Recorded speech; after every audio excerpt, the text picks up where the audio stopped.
Today we will discuss about common cold. First of all, definition of common cold. The common cold is a viral infection. Common cold a viral infection of the upper respiratory tract है. यह हमारे upper respiratory tract में होने वाला viral infection है.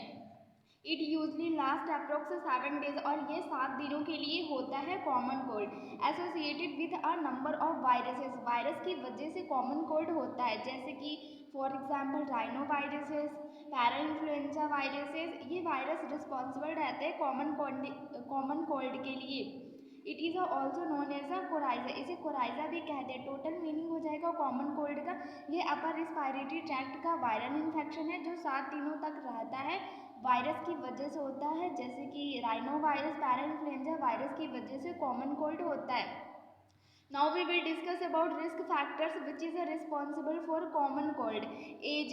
Children younger than 6 are at a greater risk of cold.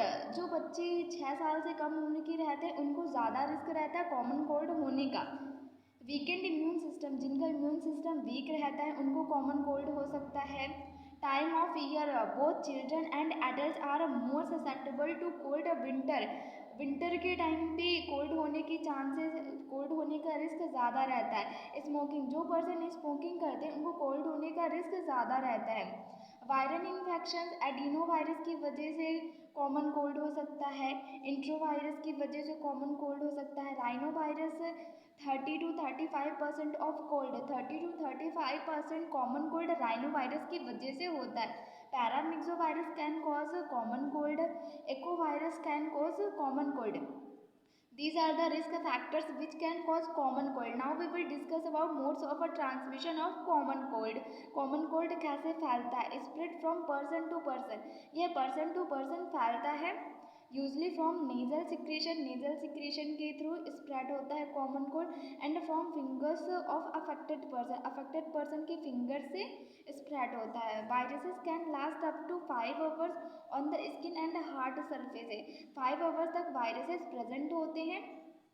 Most contagious in the first 3 days after symptoms begin.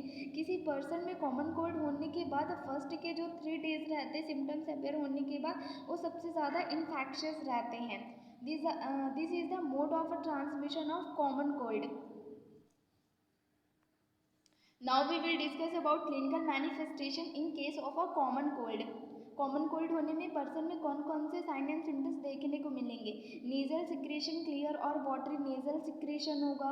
Chills होगा in severe cases. Common cold के severe cases में person को ठंड भी लगेगी. हेडेक होगा. Feeling of dryness and stuffiness in nasopharynx. Nose में dryness होगा. Sore throat and hoarseness in pharynx and larynx affected. Pharynx and larynx में सोर थ्रोट होगा, हॉर्सनेस होगा, जनरलाइज्ड टाइटनेस रहेगी, फीवर रहेगा, red and swollen nasal mucous membrane रहेगा. This is the clinical manifestation in case of a common cold. Now we will discuss about management to manage common cold. Medical management. Antihistamine से पेशेंटों को antihistamine administer करेंगे. Non steroidal anti inflammatory drugs हम patient को administer करेंगे common cold को treat करने के लिए. एंटीबायोटिक्स पेशेंट को एडमिनिस्टर करेंगे. डिकंजेस्टेंट पेशेंटों को एडमिनिस्टर करेंगे. कफ सप्रेशेंट एडमिनिस्टर करेंगे. कॉर्टिकोस्टेरॉइड हम पेशेंट को देंगे. This is the medical management to manage common cold. Now we will discuss about nursing management including health education. To manage common cold, avoid the irritants, for example aerosol, noxious fumes.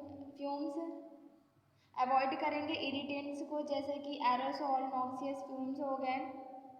Do not over use topical nasal spray and drops. Patient को advise करेंगे कि वो topical nasal spray का use ना करें. Advise do not blow nose too frequently और too hard. Blow through both nostril at a same time to equalise pressure. Use frequently. Hand washing. Patient को बार बार हैंड वॉशिंग करना है. कफ and sneeze into arm और tissue paper, not into your hand. Hand का use नहीं करना है कफ करते time. This is the all about common cold. Thank you so much. If you like my video then like, subscribe and share my channel.